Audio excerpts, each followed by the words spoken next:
तुझ्या हातची प्यादी आम्ही खेळ तुझा हा सगळा तुझ्या कृपेने मांडलेला मी संसार माझा वेगळा संसार माझा वेगळा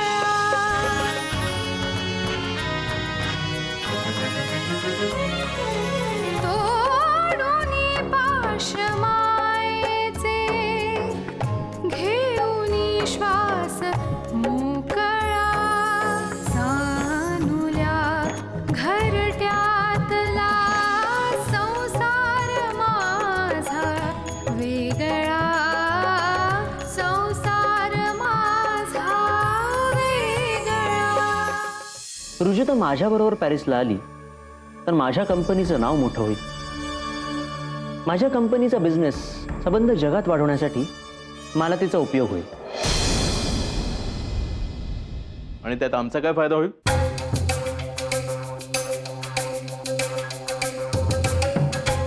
मी तुम्हाला एक ब्लँक चेक देतो.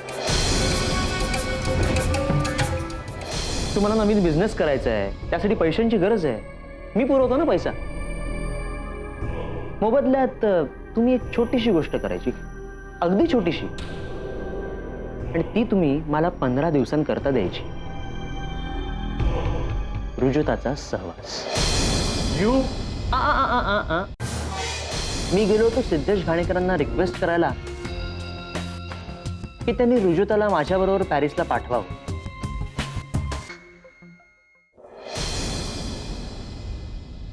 अहो पण रुजुताला नाही जायचंय पॅरिसला. तिने जाणं गरजेचं आहे मॅम, नाहीतर माझ्या कंपनीचं खूप मोठं नुकसान होईल. ओके, हा पुढे पुढे काय झालं? घाणेकरांनी तिला कन्व्हिन्स करावं म्हणून मी त्यांना एक ब्लँक चेक देऊन आलोय. Blank cheque? म्हणजे सही केली त्यावर. अच्छा अच्छा. आणि त्यांना सांगितलंय की तुम्हाला पाहिजे ती रक्कम चेकवर लिहा, पण रुजुताला पॅरिसच्या टूरवर पाठवा. मग काय म्हणाला तो? अहो काय म्हणाला तो? काय म्हणता? आपले जावई आहेत ना ते? एक्झॅक्टली. म्हणूनच मी तुमच्याकडे आलोय. मला काही कळलं नाही. माझा तो चेक तुमच्या जावयाने स्वीकारावा अशी तुम्ही दोघांनी त्यांना विनंती करायची. मी त्याच्याशी बोलत नाही.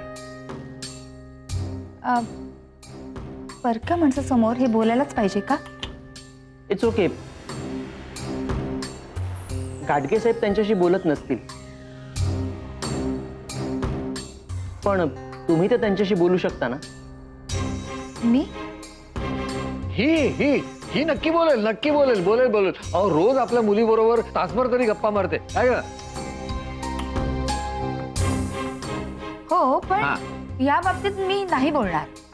मॅम, मी त्यांना कोरा चेक देऊन आलोय. मग तो चेक कोराच राहील याची मला पूर्ण खात्री आहे.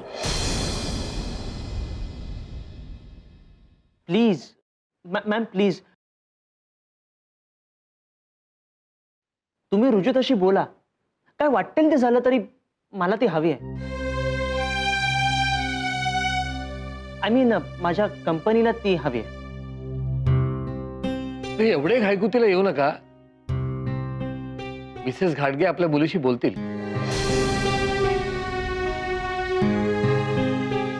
नक्की बोलतील.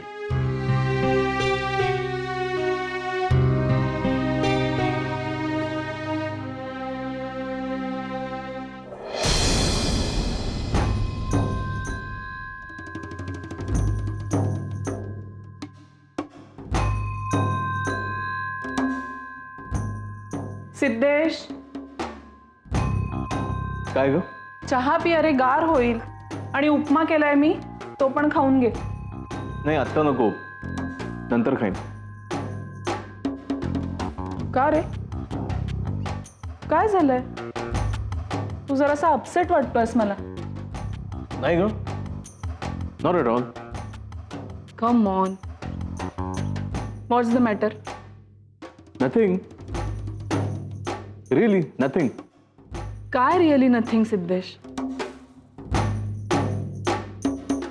काल जेडी येऊन गेल्यापासून मी बघतेय तू गप्प गप्प आहेस. काय झालंय? नाही, झोप झाली नाही नीट, म्हणून असेल कदाचित. रात्रभर तू या कुशीवरून त्या कुशीवर करत होतास, मध्येच थंड उसासे टाकत होतास. सांग ना काय झालंय? काही नाही ग, सहज. मी जातो आंघोळीला. सिद्धेश थांब.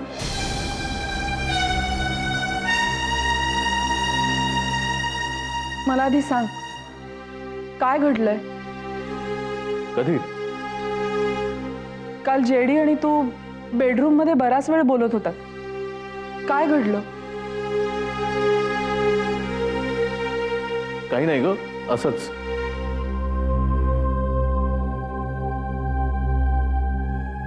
सिद्धेश,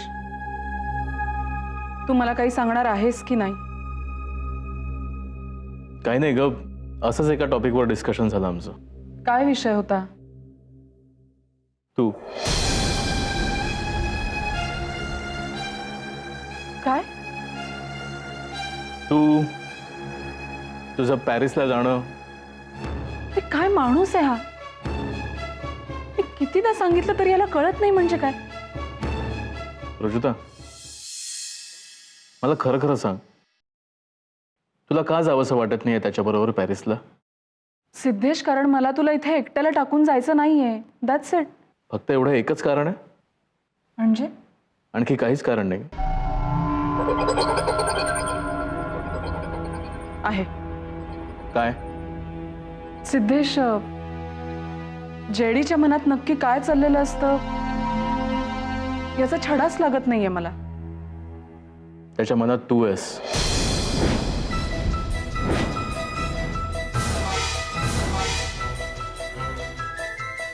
म्हणजे काय? त्याला तुझा सहवास हवाय. आणि हे तुला कोणी सांगितलं? त्याने स्वतः. काय? आणि तू ऐकून घेतलंस? अगं ऐकून तर घे. काही बोलू नकोस सिद्धेश. एक परपुरुष तुझ्या बायकोबद्दल वाटेल ते बोलतो आणि तू हे सगळं कसं सहन करतोस? अगं मी त्याच्या नरडीचा घोट घ्यायला गेलो होतो, पण त्यांनी माझ्या पुढ्यात हा चेक ठेवला. चेक? Blank cheque. खाली सही केली त्याने. आणि काय? आणि म्हणाला, यावर लिहाल ती रक्कम मला मान्य आहे, फक्त रुजुताला माझ्या बरोबर पॅरिसला पाठवा.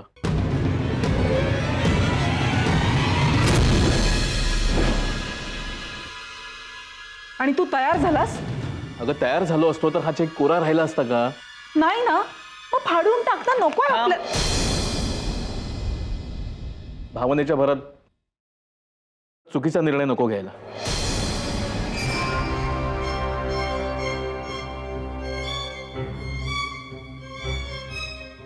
सिद्धेश, म्हणजे तू मला त्याच्याबरोबर पॅरिसला जायला सांगतोयस? मी तसं काहीही सांगत नाही. अरे मग चेक फाडून का टाकत नाहीयेस?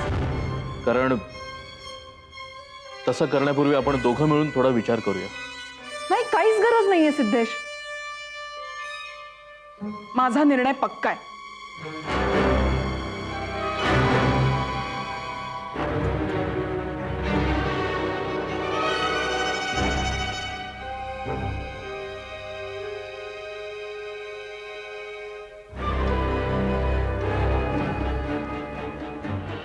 सिद्धेश, काय? तुझ्या मनात नेमकं काय चाललंय मला कळू तरी दे. मी या बाबतीत निर्विकार आहे.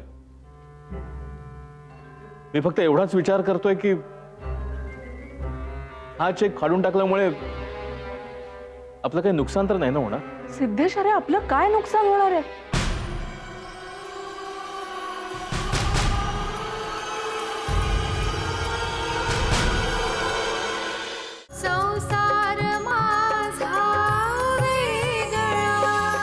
अरू तुझ्या ध्यानात येते का आपलं खूप मोठं नुकसान होणार आहे. काय नुकसान होणार आहे कळू दे तरी मला. हा जेडी एका मल्टीनॅशनल कंपनीचा मॅनेजिंग डायरेक्टर आहे. वर्षाला हजारो करोडो रुपयाचा त्याचा टर्नओव्हर आहे. अहो पण मग त्याचा रुजुताशी काय संबंध. सांगतो. जर सिद्धेशने ऋतुताला जेडी बरोबर पॅरिसला जायची परवानगी दिली. अहो त्याच्या परवानगी देण्याचा प्रश्नच येत नाही. हा निर्णय सर्वस्वी रुजुताचा आहे. म्हणूनच जेडीला आपल्या मदतीची गरज आहे. आपण काय मदत करणार. आपण नाही, तू तू करू शकतेस हे काम.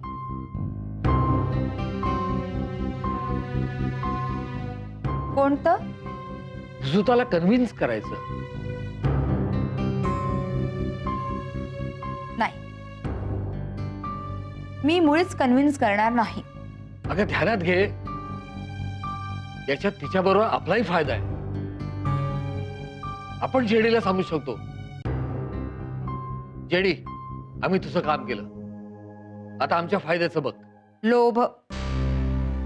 ह्याला लोभ म्हणतात. लोभ. लोभ. लोभ नाही तर काय.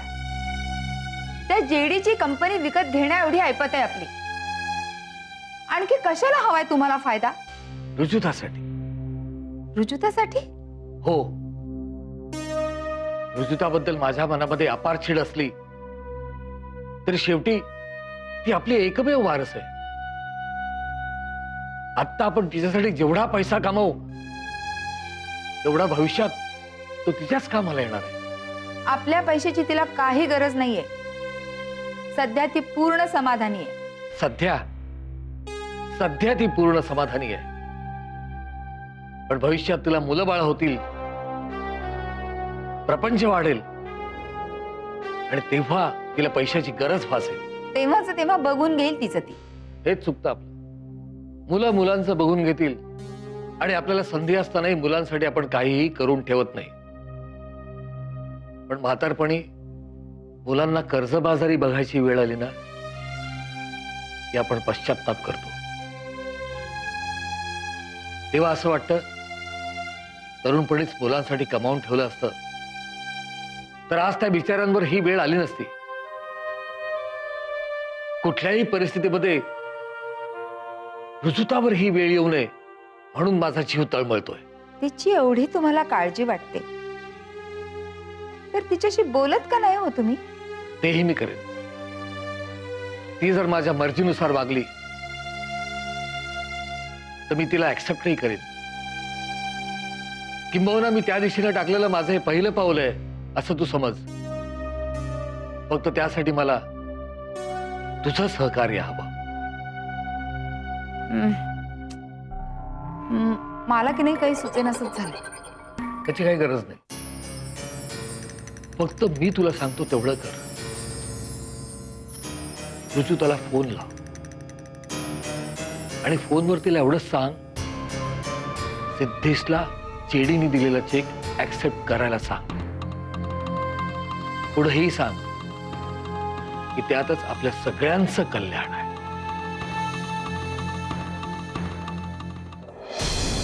काय कल्याण आहे माझं. काय कल्याण आहे. जेडी म्हणालाय आपण ह्या चेकवर हवी ती रक्कम भरू शकतो. अरे पण त्यात माझं काय कल्याण आहे ते सांग ना. अगं तू चिडतेस कशाला. जरा शांतपणे विचार कर. काय शांतपणे विचार कर. सिद्धेश तू चक्क मला. शी. चक्क मला काय. मी तुला सांगितलं ना काल मी त्याला मारायला उठलो होतो. आणि आज माझ्या कल्याणाच्या गोष्टी करतोयस. रुजुता, तुझं नुकसान व्हावं असं मला वाटत नाही. कारण माझ्यामुळे तुझं आधीच खूप नुकसान झालं. तुझ्यामुळे माझं काय नुकसान झालंय सिद्धेश. गाडगे कंपनीच्या मालकाची एकुलती एक मुलगी तू. आज तुझ्या डॅडीने आणलेल्या मुलाशी तू जर लग्न केलं असतंस तर किती सुखी झाली असतीस तू. पैशाची कधी चिंता करावी लागली नसती तुला. एका मोठ्या बिझनेस एम्पायरची मालकीण झाली असतीस. केवळ माझ्याशी लग्न झाल्यामुळे तुझ्या सगळ्या सुखाला मुकलीस. अरे पण या सगळ्यामध्येच मला सुख वाटलं असतं असं तुला कोणी सांगितलं सिद्धेश. सिद्धेश माझं प्रेम आहे तुझ्यावर. तुझ्या कर्तृत्वावर विश्वास आहे माझा. हे बघ रुजुता, ही मध्यमवर्गीय मेंटॅलिटी झाली.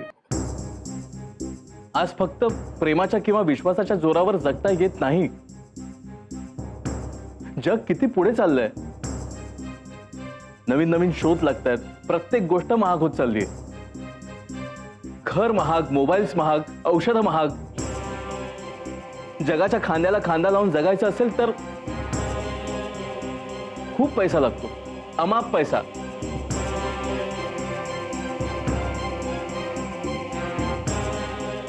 आणि आज हा पैसा आपल्याकडे चालून आलाय. थोडीशी तडजोड करायची, थोडंसं दुर्लक्ष करायचं. सिद्धेश, तू काय बोलतोयस? तुझं तुला तरी कळतंय का रे? पूर्णपणे कळतंय. नाही नाही सिद्धेश, तुझं माझ्यावर खरं प्रेम नाही. अगं, तसं नाहीये रुजुता. तसंच आहे. नाहीतर तू मला या फालतू प्रपोजलसाठी कन्व्हिन्स करायचा प्रयत्न केलाच नसतास. रुजुता, शांत हो. सिद्धेश, मला वाटलं नव्हतं तू इतका स्वार्थी निघशील. यात माझा काय स्वार्थ आहे? तुला तुझ्या नवीन बिझनेससाठी फायनान्स हवाच होता ना. ही आयतीच संधी चालून आली तुझ्याकडे.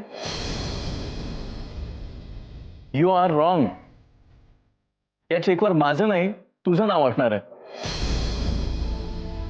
म्हणजे तुझं पॅरिसला जायचं ठरलं तर या चेकवरची संपूर्ण रक्कम तू घेणार आहेस. मला यातली एक पैही नको. मग आणतो चेक इकडे. नाही, मला आधी वचन दे की तू हा चेक फाडणार तर नाहीस. नाही फाडणार.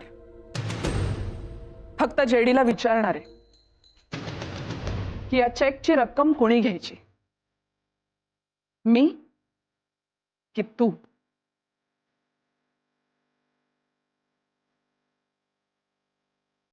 संसार माझा वेगळा. अरे काय बघत बसलास आता? आण आण ना तो चेक इकडे. कित्येक करोडची रक्कम मला मिळणार आहे ना. मग आता का चेक स्वतःकडे ठेवलायस? म्हणजे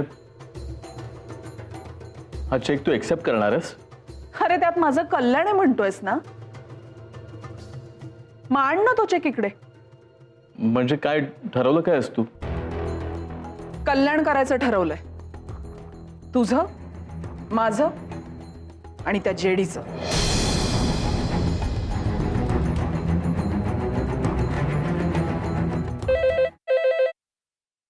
जेडीचाच असेल.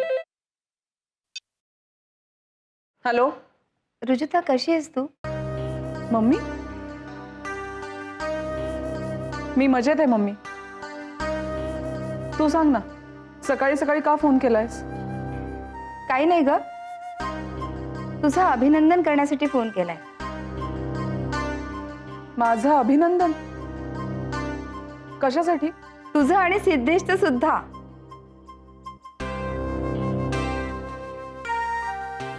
अगं पण कशाबद्दल बोलतेस ते तरी सांगशील की नाही? तुम्हा दोघांना एका बड्या कंपनीने बिझनेसची ऑफर दिली आहे ना.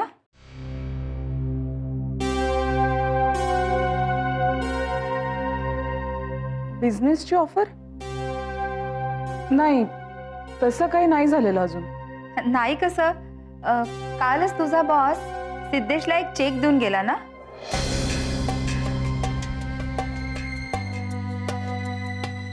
हे तुला कसं कळलं? कळलं कुठून तरी. पण गोष्ट खरी आहे ना. हो, पण हे सांगितलं कोणी तुला? काही नाही ग, तो तुझा बॉस जेडी आहे ना, तो तुझ्या डॅडींच्या ओळखीचा आहे. तो आला होता ही आनंदाची बातमी घेऊन. आनंदाची बातमी? तर काय, कोरा चेक मिळाला म्हणजे आनंदाची बातमीच नाही का? मोबदल्यात त्या जेडीला काय हवंय हे माहितीये का तुला? तेही काही मला माहिती नाहीये, पण तुला पॅरिसला जायची संधी मिळणार आहे एवढंच मला माहिती आहे. मी तुझ्याशी या विषयावर नंतर बोलेन मम्मी. शक्यतो जेडीला रिफ्यूज करू नकोस. आय मीन सिद्धेशला म्हणाव की चांगली संधी आहे, ऍक्सेप्ट कर चेक. हा ठेवते मी फोन.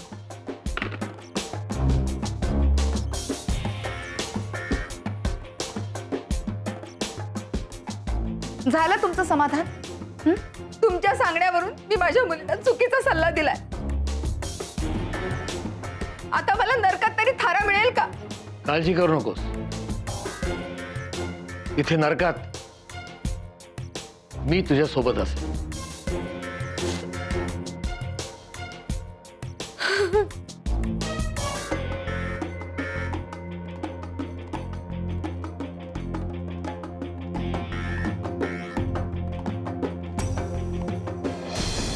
तू ऐकलं असशीलच. हो. मम्मी सुद्धा माझ्या मागे लागली की मी ही ऑफर स्वीकारावी. मग काय विचार आहे तुझा? आता मी सुद्धा डोलायमान झाले. रुजुता, तू येतेस ना आज ऑफिसला? का ग? जेडी विचारत होता. तुला त्याने मला एक डिसिजन घ्यायला सांगितलंय. हो. त्या संबंधातच तू आज ऑफिसला यायचंय.